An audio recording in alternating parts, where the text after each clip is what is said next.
मैं कसा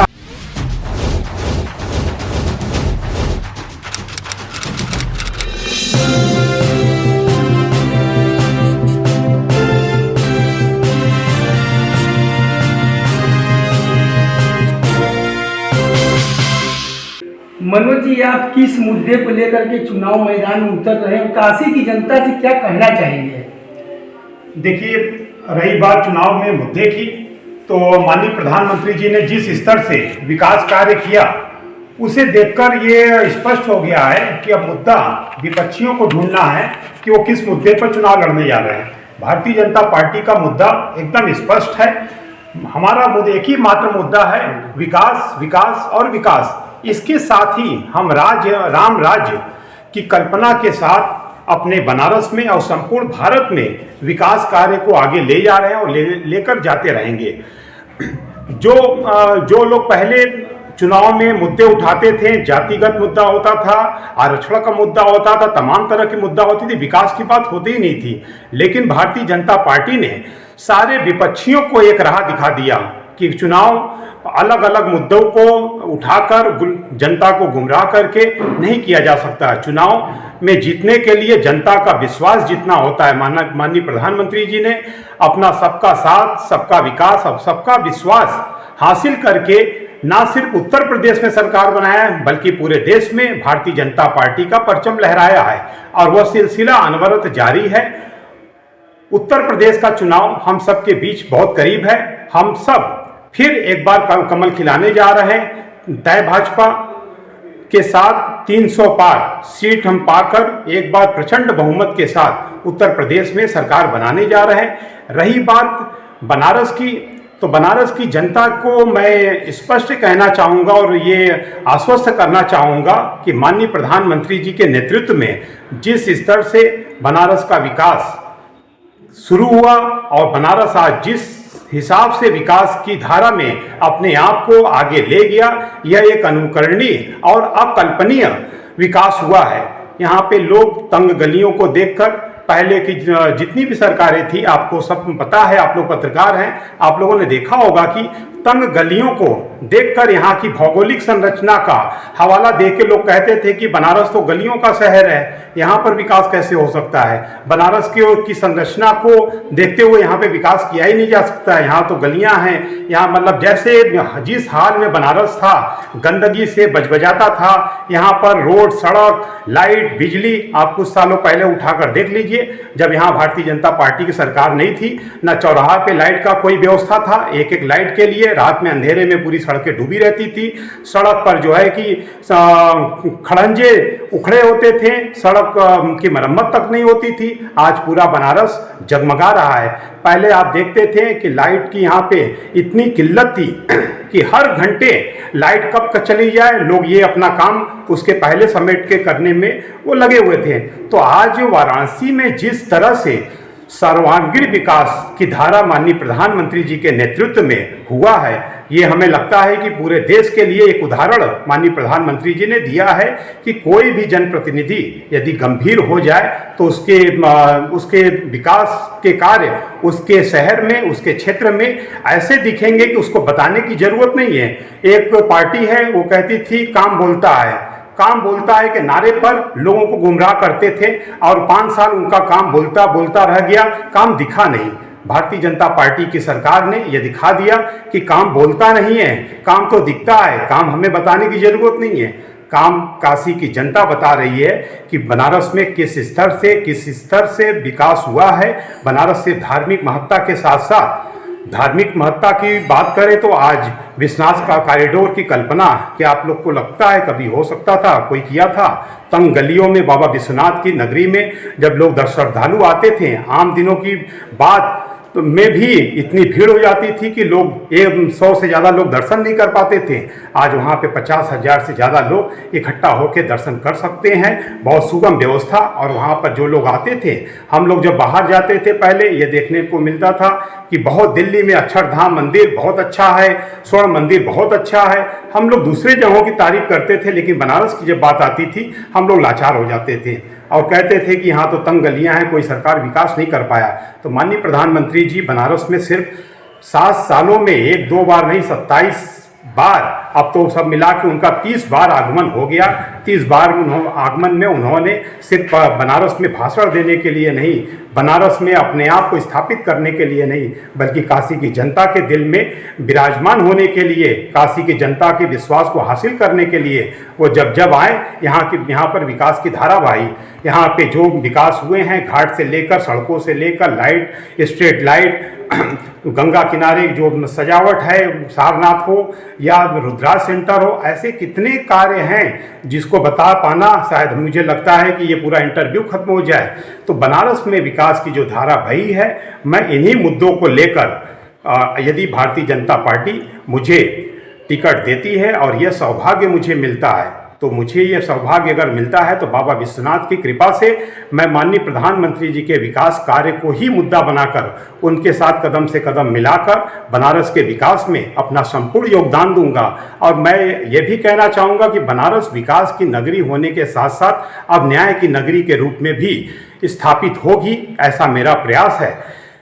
इसके लिए मैं जानता हूँ कि जो पैरवी की संस्कृति का चलन पिछली सरकारों में रहा है और वो चलता आया है, लगातार चलता आ रहा है, बिना पैरवी के किसी का कोई काम ना होना, एक सामान्य व्यक्ति किसी की जिसकी जान पहचान किसी विधायक, मंत्री या अधिकारी से नहीं है, उसका छोटा सा काम भी नहीं हो पाता है। क्यों? क्योंकि उसके पास कोई पैरवी करने वाला व्यक्ति नहीं है। जब पैरवी करने वाला व्यक्ति होता है तो उसका कुछ लोग शोषण भी करते हैं। तो न्याय के लिए जो लोग दर दर भटकते आए हैं, जिनके पास कोई लोग नहीं, ऐसे लाचार लोगों को, उनकी मजबूरियों को मैंने करीब से देखा है। काफ़ी हद तक भ्रष्टाचार पे भारतीय जनता पार्टी ने लगाम लगाया है, लेकिन कुछ व्यवस्थाएं और भी ऐसी हैं जिसको और दुरुस्त किया जा सकता है। उन व्यवस्था की बात करें, उसी व्यवस्थाओं को ध्यान में रखते हुए, विकास को ध्यान में रखते हुए मैं काशी को विकसित नगरी के साथ साथ एक न्याय की नगरी के रूप में सब पूरे देश में विख्यात करना चाहता हूं, क्योंकि माननीय प्रधानमंत्री जी का यहाँ पे साक्षात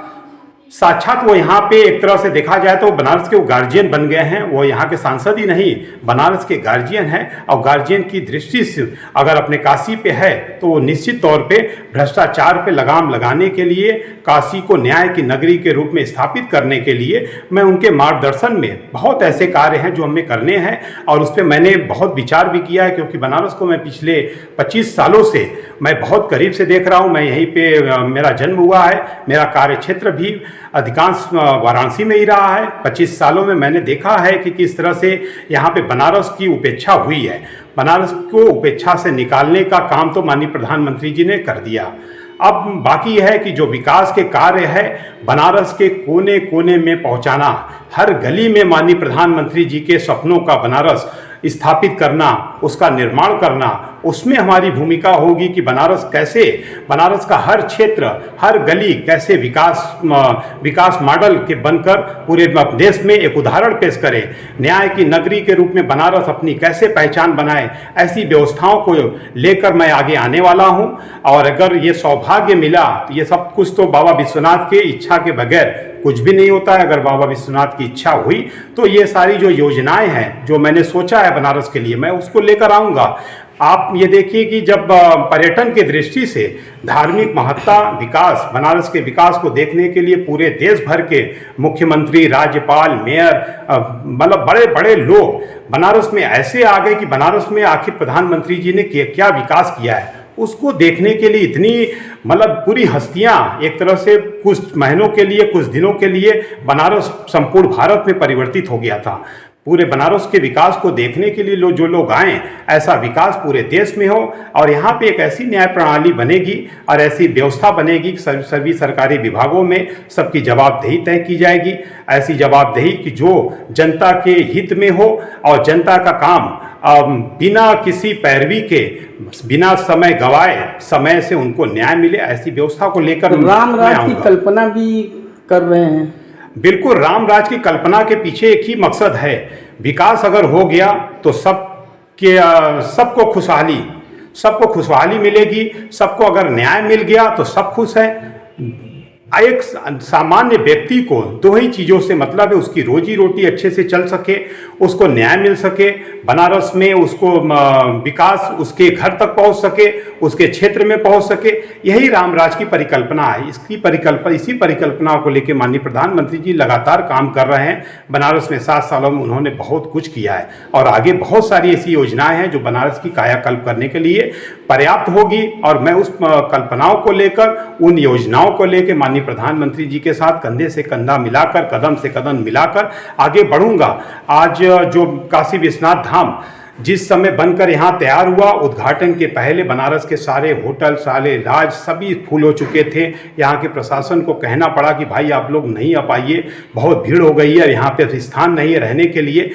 ये आप देखिए कि ये कॉरिडोर ने पर्यटन, धार्मिक महत्ता को तो बढ़ाई, पर्यटन को इस स्तर पे बढ़ा दिया कि लोग दूर दराज से बनारस में घूमने के लिए, बनारस में बाबा विश्वनाथ के दर्शन करने के लिए आए। तो आप ये समझ लीजिए बनारस पर्यटन का बहुत बड़ा, मतलब ये पूरे भारत का बहुत बड़ा केंद्र बन चुका है। और यहाँ पर मुझे लगता है कि इससे जो भीड़ देखी गई, जो लोगों का उत्साह देखा गया बनारस के विकास को देखने के लिए, जो लोग बाहर से आए, उसको देखकर भी मैंने एक कल्पना मैंने भी किया है कि बनारस में जो पर्यटन की दृष्टि से क्या बढ़ावा हो सकता है। पर्यटन की दृष्टि से बनारस के जितने भी कुंड तालाब हैं, जितने पार्क हैं, सभी पार्कों को इस तरह से डेवलप किया जाएगा, सभी कुंड तालाब के किनारे ऐसी व्यवस्था बनाई जाएगी कि उसमें ये हम लोग ये देखेंगे कि वहाँ पे पर्यटन की बढ़ावा के साथ साथ उन जगहों पर जो हमारे नवयुवक हैं, जिनको रोजगार अभी नहीं मिला है, उनको रोजगार भी मुहैया हम कराने का काम करेंगे पर्यटन से जोड़कर। ऐसी व्यवस्था को लेकर हम लोग बनारस में आ रहे हैं। और एक सबसे बड़ी चीज़ है, जब बनारस पर्यटन का बहुत बड़ा हब हो जाएगा तो यहाँ पे ट्रैफिक प्लान भी बहुत मजबूत होनी चाहिए। और ट्रैफिक व्यवस्था से बनारस हमेशा जूझता रहा है। आपको ये पता है कि जब बनारस की ट्रैफिक व्यवस्था में लोग फंसे रहते थे तो ये बनारस की स्थिति जो है बहुत असहज हो जाती थी। लोगों के दिमाग में आता था कि अब बनारस बहुत जाम वाला शहर, वहाँ पे नहीं जाना चाहिए। शायद यही बात माननीय प्रधानमंत्री जी तक भी पहुंची थी। माननीय प्रधानमंत्री जी ने इन चीज़ों पर बहुत गंभीरता से विचार किया और बहुत कम समय में, 1 साल के 1.5 साल के अंतराल में ही उन्होंने बनारस में 4 मल्टीप्लेक्स पार्किंग की व्यवस्था कराई। और लोग तो कल्पना भी नहीं करते थे कि यहाँ पार्किंग भी बन सकती है। और मतलब हाई लेवल की पार्किंग की व्यवस्था उन्होंने कराकर ये दिखा दिया कि बनारस को हमको जाम से मुक्त करना है। इसके बावजूद भी अभी बहुत सारे ऐसे क्षेत्र हैं जहाँ पे बहुत ऐसी घनी मंडियाँ हैं, बहुत ऐसे जो पर्यटन स्थल हैं जहाँ पर भीड़ भाड़ बहुत होता है। तो एक मजबूत ट्रैफिक प्लान अभी तक पुलिस के अधीन ट्रैफिक व्यवस्था रहती है, आगे भी रहेगी, लेकिन एक ऐसी कमेटी बनेगी, एक ऐसा कंट्रोल रूम बनाने का हमारी योजना है कि उनका संपूर्ण ध्यान सिर्फ ट्रैफिक प्लान पर रहेगा और उनकी सारी जवाबदेही, सारी नीतियां ट्रैफिक पर ही होगी। और इस पर क्या है कि जो चालान की प्रवृत्ति है उस पर भी रोक लगाना ये बहुत ज़रूरी है कि लोगों को यहाँ पे सुविधा देना हमारा प्राथमिकता होगा, ना कि उनका कोई किसी तरह से उनको लगे कि मेरा शोषण हो रहा है। इसके लिए एक मजबूत ट्रैफिक प्लान ऐसा होगा कि जनता का भी पूरा सहयोग हो, क्योंकि उनके सुविधा के लिए ऐसी प्लान बनाई जाएगी। जनता का भी सहयोग और पुलिस के अधिकारी जो हमारे व्यवस्थाओं को सुधारने के लिए लगेंगे, उनको भी ये लगे कि जनता के साथ मिलकर उनके सहयोग से हम ट्रैफिक प्लान व्यवस्था को मजबूत कर सकते। तो दोनों पहलुओं को ध्यान में रखकर, जनता के हित में भी, हम अपने पुलिस भाइयों के हित को भी ध्यान में रखते हुए, उनकी कर्मठता को ध्यान में रखते हुए एक ऐसी ट्रैफिक व्यवस्था को यहाँ पे मतलब यहाँ पर अमल में लाऊंगा कि जिससे पूरा बनारस जाम से मुक्त भी हो। यहाँ पे जो लोग आएँ, उनको पर्यटन घूमने के लिए जो लोग आएँ तो ये कहे के जाएं कि बनारस में बहुत अच्छी व्यवस्था थी, बहुत सुगम तरीके से मैं वहाँ तक पहुँच गया और वो बहुत मतलब उसका वो दृश्य देख के मुझे काफ़ी अच्छा लगा। ऐसी स्थिति को हम लोग बहुत करीब से देखे हैं। अनु श्रीवास्तव जी, आप एक बहुत ही मजे हुए पत्रकार रहे हैं। आप अभी भी कोविड काल चल रहा है। आपने देखा होगा कि जब कोरोना का पहला दूसरा चरण आया, बनारस में एक बहुत बड़ी महामारी पैदा हुई, अचानक हुई, लोग घबराहट में हाहाकार मचा था। लेकिन ऐसी महामारी के समय माननीय प्रधानमंत्री जी भी घबरा गए थे। उन्होंने बहुत गंभीरता को ध्यान में रखते हुए बनारस की स्थिति को संभालने के लिए अपने सबसे विश्वसनीय अधिकारी, A.K. शर्मा जी को कोविड प्रभारी बनाकर बनारस में उन्होंने भेजा और उनके विश्वास पे खरा उतर कर A.K. शर्मा जी ने बनारस में कमान जब से संभाला, यहाँ की कोविड व्यवस्था जो बहुत लोग परेशान थे, हाहाकार मचा था, बहुत जल्द उस पर लगाम लगाएं। लेकिन इन व्यवस्थाओं ने हमको एक सीख भी दिया कि अगर ऐसी महामारी आ जाती है तो हम कितना अलर्ट हैं। ये जो क्रम चला महामारी का, कोरोना काल का, ये पूरी मानव जाति के लिए, पूरी व्यवस्था के लिए एक चुनौती बनकर आया था और इस चुनौती ने हम पार तो कर रहे हैं, आगे भी लड़ रहे हैं और हम पूरा भारत सफल भी है, इतनी बड़ी आबादी में सफल भी है। लेकिन एक सीख दे गया कि हमारी जो प्राथमिक चिकित्सा व्यवस्था है, हमारे शहरी ग्रामीण क्षेत्र में जो प्राथमिक स्वास्थ्य केंद्र हैं, जो हमारे स्वास्थ्य केंद्र हैं, हमारे जो शिक्षा चिकित्सा व्यवस्था की जो व्यवस्थाएं हैं, वो कितनी मजबूत है। क्या हम ऐसी परिस्थिति में जो यदि आगे भी कोरोना जैसा महामारी या कोई ऐसा आकस्मिक महामारी अगर आ जाता, क्या हम निपट सकते हैं। ये कोरोना ने ये दिखा दिया कि अगर हमको मजबूत व्यवस्था रखना होगा, हर हॉस्पिटल में एक ऐसी इमरजेंसी व्यवस्था होने के साथ साथ प्राथमिक व्यवस्था भी हो कि कोई भी केस अगर आता है तो मुझे रेफर करने की नौबत ना आए, वहीं पर उसका समुचित इलाज हो। क्योंकि व्यक्ति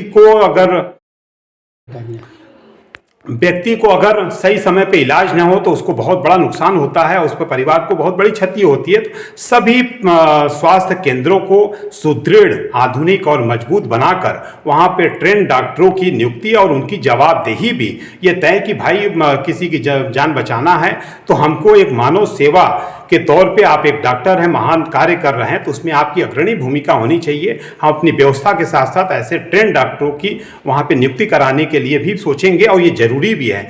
और रही बात, जब कोरोना काल में सभी के काम धंधे बंद हो गए थे, सरकार के भी आय के साधन बंद हो गए, शायद भारत के इतिहास में, आज़ाद भारत के इतिहास में पहली बार हुआ कि रेल गाड़ियों की चक्का भी रुक गया।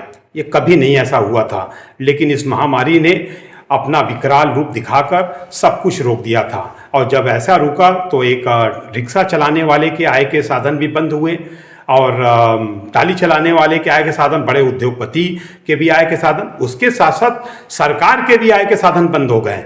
ऐसी परिस्थिति, चुनौतीपूर्ण परिस्थिति में माननीय प्रधानमंत्री जी ने पूरे भारत को इस तरह से संभाला कि किसी के घर में कोई भूखा न रहे। माँ अन्नपूर्णा की कृपा से, मैं बनारस को ही सिर्फ लेकर अगर बात करूं तो माँ अन्नपूर्णा की कृपा, बाबा विश्वनाथ की कृपा से हमारे प्रधानमंत्री जी को ऐसी ऊर्जा, ऐसी शक्ति और ऐसा विश्वास जगा कि बनारस में हम सभी घरों में अन्न पहुंचा दें। बनारस में अन्न पहुंचाने के साथ साथ पूरे देश में मुफ्त अन्न का वितरण करा के माननीय प्रधानमंत्री जी ने मानवता की सेवा की है, मानवता की रक्षा की है, लोगों के जान माल की रक्षा की है और लोगों को ये दिखा दिया कि आप कोरोना काल में अकेले नहीं हैं, सरकार आपके साथ है। कम से कम आज हमें बहुत विकास की बात नहीं, उसमें बहुत कमाने की बात नहीं, कम से कम भोजन मिले। लॉकडाउन में हम घर में हैं तो हमें खाना पानी तो मिले, तो इसकी व्यवस्था प्रधानमंत्री जी ने बहुत अच्छे से कराई और बहुत अच्छा चला। इसके साथ ही आप ये जरा देख लीजिए कि मुझे लगता है कि विकास, हमारा मुद्दा विकास है। वाराणसी पे ही हम ज़्यादा काशी वासियों से हम बात कर रहे हैं, काशी वासियों को अपनी बात पहुंचाना चाहते हैं।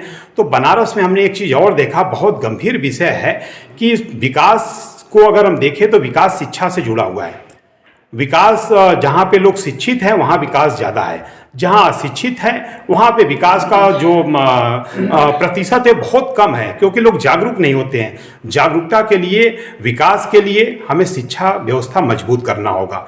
हमने ये चीज़ एक देखा कि बनारस में जो प्राथमिक स्तर की जो शिक्षा है, जो शुरुआत प्रारंभ कक्षा 1 से लेके कक्षा 8 तक जूनियर हाई स्कूल की व्यवस्था ऐसी है कि लोग अभी संकोच करते हैं कि अपने सरकारी विद्यालय में बच्चों को न पढ़ा के प्राइवेट की तरफ ले जाते हैं। निश्चित तौर पे प्राइवेट शिक्षा इसलिए देते हैं कि वहाँ व्यवस्थाएं कुछ मजबूत है, वहाँ पर अच्छी व्यवस्थाएं हैं, उनको शिक्षा अच्छी मिल रही है। जब प्राइवेट स्कूलों में अच्छी व्यवस्था हो सकती है तो हमारी जो संरचना में हमारे जो सरकारी विद्यालय हैं, जो विद्यालय हैं बहुत पहले से चल रहे हैं, उसमें ऐसी व्यवस्था क्यों नहीं लागू की जा सकती है। तो शुरू से लेकर ये इस पर ध्यान भी देने की ज़रूरत है कि बनारस का गरीब से गरीब परिवार का होनहार बच्चा अगर है तो उसको अच्छी और उचित शिक्षा कम पैसे में, या मुझे तो लगता है शिक्षा पे अधिकार सभी का है, उसको उसकी शिक्षा व्यवस्था को सरकार मजबूत करने के लिए, उसको शिक्षित करने के लिए, उसका बेस मजबूत करने के लिए यहाँ के जो सरकारी विद्यालय हैं उन विद्यालयों में ऐसी व्यवस्थाओं को हम लाएंगे जहाँ पर उनको गुणवत्ता के साथ साथ एक ऐसी शिक्षा मिलेगी, हमारी इतिहास, हमारी संस्कृति, हमारी भौगोलिक वातावरण से वो लोग अवगत होंगे और उच्च शिक्षा के लिए वो अपने आप को तैयार करेंगे। और यह शिक्षा प्रणाली महंगी होने के कारण भी बहुत सारे लोग प्राइवेट स्कूलों में नहीं जा पाते हैं, तो प्राइवेट स्कूलों का योगदान महत्वपूर्ण है समाज में शिक्षा प्रदान करने में। लेकिन जो गरीब हैं, जो मजबूर हैं, जिनके पास पैसा नहीं है, उनके बच्चे होनहार हैं, उनको शिक्षा नहीं मिल पा रही है। ये पीड़ा काशी काफ़ी सालों से झेल रहा है। मैं काशी की जनता को विश्वास दिलाता हूँ कि अगर बाबा विश्वनाथ की कृपा हुई और पार्टी से चुनाव लड़ने और जीतने का अवसर मिला तो स्वास्थ्य केंद्र पे प्राथमिक चिकित्सालय जो हैं उसको, और जो प्राथमिक विद्यालय हैं, जूनियर हाई स्कूल तक के जो विद्यालय हैं उसकी व्यवस्था ऐसी सुदृढ़ मजबूत करेंगे कि वहाँ पे पैसे के अवरोध के कारण किसी को शिक्षा से वंचित नहीं रहना पड़ेगा। तमाम ऐसी चीज़ें हैं। आप लोगों ने देखा है कि बनारस में सड़क, गली, बिजली के बहुत पहले मुद्दा हुआ करते थे, आज मूल मुद्दा हो गया बनारस का विकास। बनारस का विकास में शिक्षा भी एक महत्वपूर्ण भूमिका निभाएगी। यहाँ पे बहुत सारे महात्मा हुए हैं, तो मुझे लगता है कि शिक्षा पर हम विशेष जोर देंगे। यहाँ की विद्यालयों में ऐसी व्यवस्था की, जिसके पास पैसा नहीं है, उनके घर में प्रतिभावान बच्चे हैं, तो उनका बेस मजबूत करने के लिए अच्छी व्यवस्था सभी प्राथमिक विद्यालयों। कुछ पार्टी के लोग कहते हैं जुमले वाली सरकार है, कहती है लेकिन करती नहीं है। जो लोग कहते हैं कि जुमले वाली सरकार है, तो वो लोग ये कहते थे कि काम बोलता है, और कई बार उनका काम बोला, काम दिखा नहीं। आज जुमला अगर ये है, हमारा विकास जुमला है, घाट की सुंदरता जुमला है, यहाँ पर विकास काशी विश्वनाथ कॉरिडोर जुमला है, अयोध्या में राम मंदिर जुमला है, यहाँ पे रुद्राज कम्युनिटी सेंटर अगर जुमला है, यहाँ पे वर्चुअल सेंटर जुमला है, यहाँ पे अगर जो भी विकास हुए हैं, अगर ये इसको वो लोग जुमला मानते हैं तो मुझे लगता है कि वो विकास की परिभाषा को बदल रहे हैं। विकास की परिभाषा उनके लिए जुमला हो गया है। तो ऐसा जुमला, अगर ये विकास को जुमला कहते हैं, तो मुझे लगता है कि इस शब्द में भी हम लोग प्रसन्न हैं। क्या आने वाले दिनों में भारतीय जनता पार्टी हिंदू राष्ट्र घोषित करेगी क्या? देखिए, हिंदू राष्ट्र घोषित करेगी नहीं घोषित करेगी ये विषय नहीं है, लेकिन प्रधानमंत्री जी ने स्पष्ट कर दिया है कि हमारा देश विकसित देशों की श्रेणी में अब तक हो जाना चाहिए था। 70 साल में हम वहाँ पर नहीं पहुँच पाए। आज़ादी के बाद हमसे जो बाद में आज़ाद हुआ चीन और भी जो राष्ट्र थे वो विकसित हो गए, लेकिन हमारे यहाँ जो लोग शासन किए इतने लंबे समय से, जो कहते हैं कि हम लोगों ने देश चलाए, 70 सालों में रह के उन्होंने क्या किया कि विकास की बात तो छोड़ दी, विकसित राष्ट्र की बात तो छोड़ दीजिए, वो बिजली, सड़क, पानी को ही मुद्दा बना के 70 साल तक जनता को गुमराह करते रहे।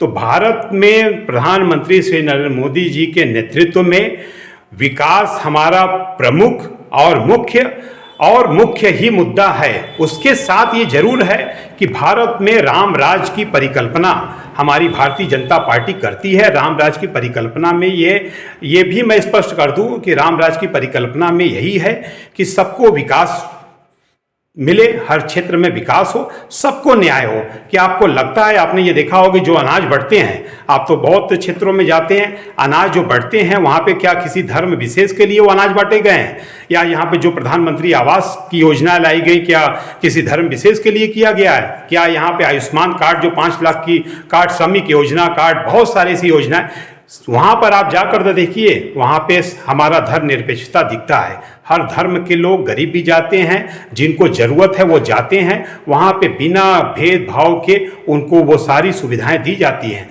हमारा भारत हिंदू राष्ट्र हो ये विषय नहीं है। हमारे भारत में, हमारा भारत विकसित हो और राम राज की परिकल्पना, न्याय की परिकल्पना जो माननीय प्रधानमंत्री जी ने किया है और न्याय स्थापित हो रहा है। और बनारस में भी मुझे अवसर मिला तो माननीय प्रधानमंत्री जी के विचारधाराओं को लेकर, उनकी जो नीतियों से सीख लेकर, सिर्फ सुनना नहीं, कहना नहीं है, वो जो चाहते हैं जिस तरह के बनारस की परिकल्पना चाहते हैं, जैसा बनारस को वो देखना चाहते हैं, आने वाले समय में मैं वैसा बनारस का स्वरूप और यहाँ पर वो व्यवस्था लागू करने के लिए अभी से तैयारी कर रहा हूं। अगर ये संजोग हुआ, सौभाग्य मिला, तो निश्चित तौर पे उनके नेतृत्व में, उनके मार्गदर्शन में सदैव हम काम करेंगे, कदम से कदम मिलाएंगे। कोरोना काल है, कोरोना काल में प्रधानमंत्री जी हमेशा सचेत लोगों को करते आए हैं।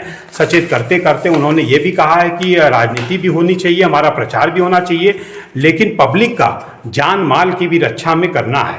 तो कोरोना काल में माननीय प्रधानमंत्री जी के नेतृत्व को, उनके विचारों से प्रेरित होकर आपको मैं बता दूं, ये एक मैंने वाराणसी में ये अभियान शुरू किया है।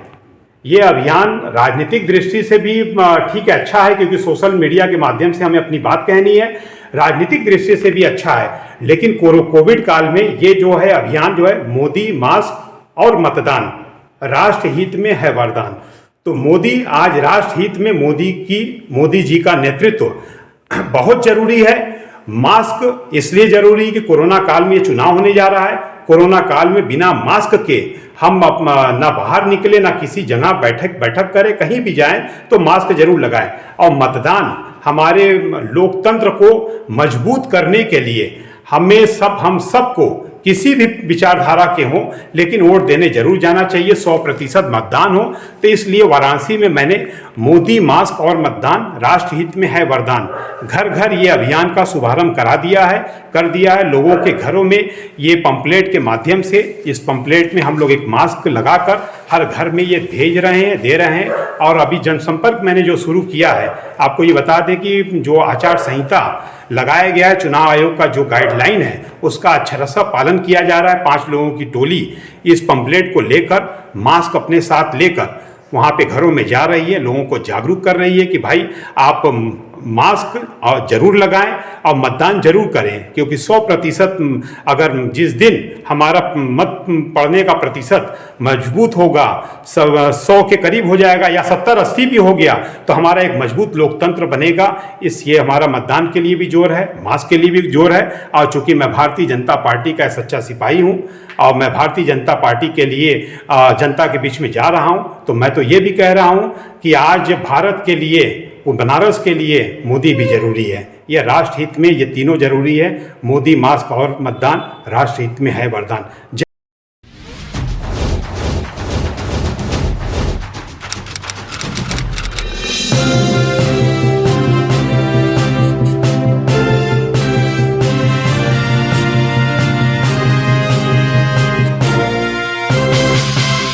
खबरों से जुड़े रहने के लिए हमारे चैनल KTV वाराणसी को सब्सक्राइब करें और लेटेस्ट अपडेट्स के लिए बेल आइकन को प्रेस करें।